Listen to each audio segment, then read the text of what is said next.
اعوذ باللہ من الشیطان الرجیم بسم اللہ الرحمن الرحیم۔ السلام علیکم ورحمۃ اللہ وبرکاتہ۔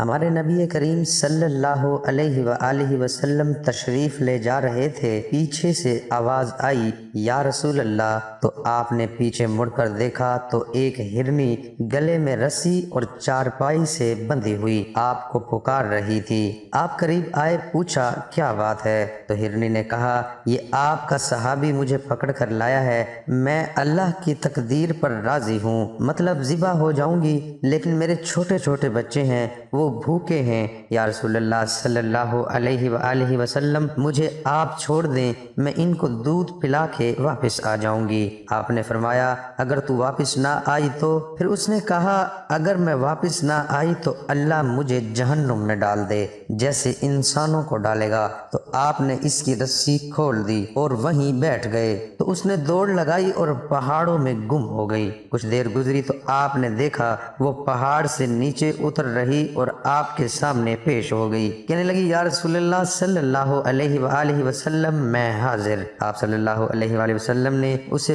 پھر رسی سے باندھ دیا اور وہیں بیٹھ گئے۔ تھوڑی دیر گزری، وہ صحابی آیا جس نے اسے پکڑا تھا، وہ دیکھ کر پریشان ہو گیا، یا رسول اللہ صلی اللہ علیہ وآلہ وسلم آپ کیسے؟ آپ صلی اللہ علیہ وآلہ وسلم نے فرمایا بھائی میرا ایک کام ہے، چھوٹا سا یہ ہرنی میں تم سے ہدیہ مانگتا ہوں، یہ ہرنی مجھے ہدیہ کر دے۔ اس نے کہا یا رسول اللہ صلی اللہ علیہ وآلہ وسلم ہم جان قربان کر دیں آپ پر، یہ ہرنی کیا چیز ہے؟ آپ نے کہا بس ہرنی چاہیے۔ تو آپ نے اس کی رسی گلے سے نکالی اور کہا جا چلی جا اپنے بچوں کے پاس، تو بھائیوں کم از کم ہم ایک ہرنی جیسی سچائی تو سیکھ لیں۔ چلیں اب چلتے ہیں آج کے وظائف کی طرف۔ اللہ رب العزت نے ہم پر اپنا خصوصی کرم و فضل اور احسان فرمایا کہ ہمیں آج کی زندگی کا ایک اور مبارک دن عطا فرمایا، اور آج کا یہ دن عطا فرما کر خصوصی طور پر ہمیں یہ موقع فراہم کیا کہ آج کے اس دن میں ہم زیادہ سے زیادہ اللہ رب العزت کی رضا اور خوشنودی والے اعمال کر کے اللہ کو راضی کر سکیں، اور اس کے ساتھ ساتھ اپنی غلطیوں، کوتاہیوں اور نافرمانیوں پر توبہ و استغفار کر کے اللہ سے معافی مانگ کر دونوں جہانوں میں کامیابی حاصل کر سکیں۔ اللہ رب العزت سے دعا ہے کہ آج کے اس دن میں ہمیں خاص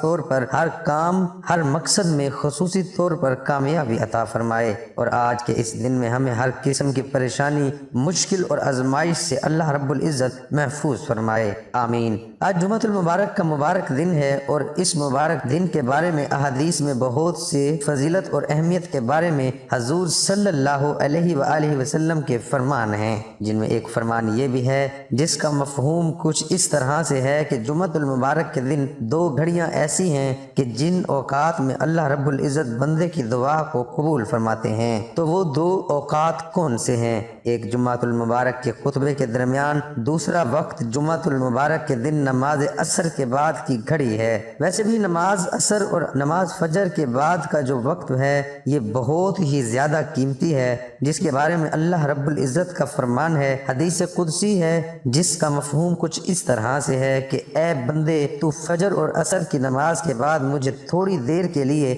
یاد کر لیا کر، میں درمیانی اوقات میں تیری کفایت کروں گا۔ تو جس شخص کی اللہ رب العزت کفایت کا وعدہ کر لے، وہ اتنے سے کام میں کہ فجر کے بعد، فجر سے یعنی جو زوال کا وقت ہے، یعنی جو فجر کے بعد اللہ رب العزت کا ذکر کرتا ہے اور عصر کے بعد کرتا ہے، تو فجر سے عصر تک اللہ رب العزت اس کے معاون اور مددگار ہوتے ہیں، اور عصر کے بعد کرتا ہے تو عصر سے دوبارہ فجر تک اللہ رب العزت اس کے معاون اور مددگار ہوتے ہیں۔ تو جو کوئی شخص فجر اور عصر کے بعد اس وقت کو قیمتی بنا کر اس میں اللہ رب العزت کا ذکر، اللہ رب العزت کی تسبیحات بیان کرنا شروع کر دے تو اللہ پاک درمیانی اوقات میں اس کی مدد فرمائیں گے، تو ایسے ہر کام، ہر مقصد میں خصوصی طور پر کامیابی عطا فرمائی جائے گی۔ اللہ رب العزت سے دعا ہے کہ اللہ پاک ہر وقت ہمیں اپنے ذکر میں مشغول رہنے کی توفیق عطا فرمائے، اور خاص طور پر ان دو اوقات میں خصوصی طور پر ہمیں اللہ رب العزت اپنے ذکر میں مشغول رہنے کی توفیق عطا فرمائے،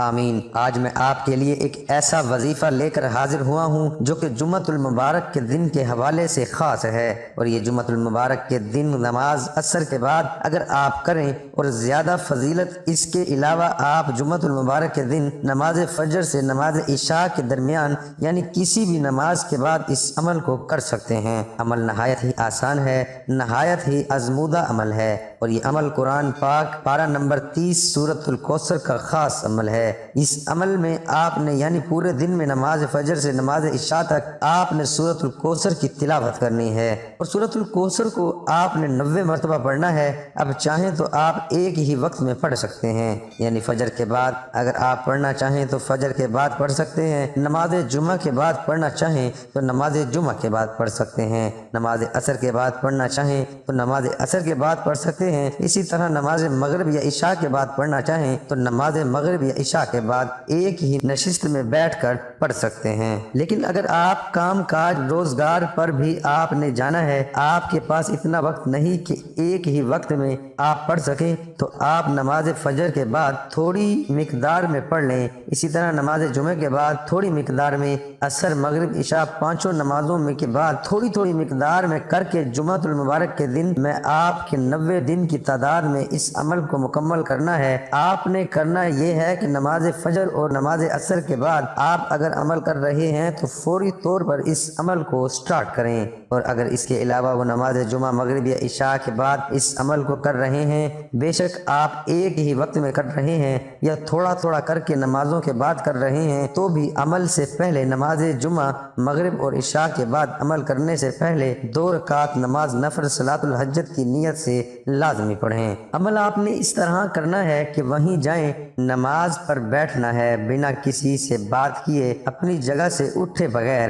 اول آپ نے 11 مرتبہ درود ابراہیم نماز والا 11 مرتبہ پڑھنا ہے، اس کے بعد آپ نے 90 مرتبہ سورۃ الکوثر کی تلاوت کرنی ہے، اور اگر آپ تھوڑا تھوڑا کر کے کسی ہر نماز کے بعد پڑھنا چاہ رہے ہیں تو تھوڑا تھوڑا کر کے جتنا آپ آسانی کے ساتھ پڑھ سکیں اتنی مقدار میں آپ نے سورۃ الکوثر کی تلاوت کرنی ہے۔ میں ایک مرتبہ پھر سے آپ کو بتاتا چلوں کہ آپ نے جمعۃ المبارک کے دن نماز فجر سے لے کر نماز عشاء تک ان نمازوں کے بعد اس درمیانی وقت میں سورۃ الکوثر کی 90 مرتبہ تلاوت کرنی ہے، اور اس سے پہلے اور اس کے آخر میں 11 مرتبہ آپ نے درود ابراہیمی پڑھنا ہے۔ اور جب یہ عمل پوری تعداد مکمل ہو جائے تو اس کے بعد خصوصی طور پر اللہ پاک کی بارگاہ میں ہاتھ اٹھا کر جھولی پھیلا کر اپنی حاجات، اپنی ضروریات اور اپنی مشکلات کے حل کے لیے اللہ سے دعا کرنی ہے۔ دعا ہے کہ اللہ تعالیٰ میرا سنانا، آپ کا سننا اپنی بارگاہ الہی میں قبول اور منظور فرمائے،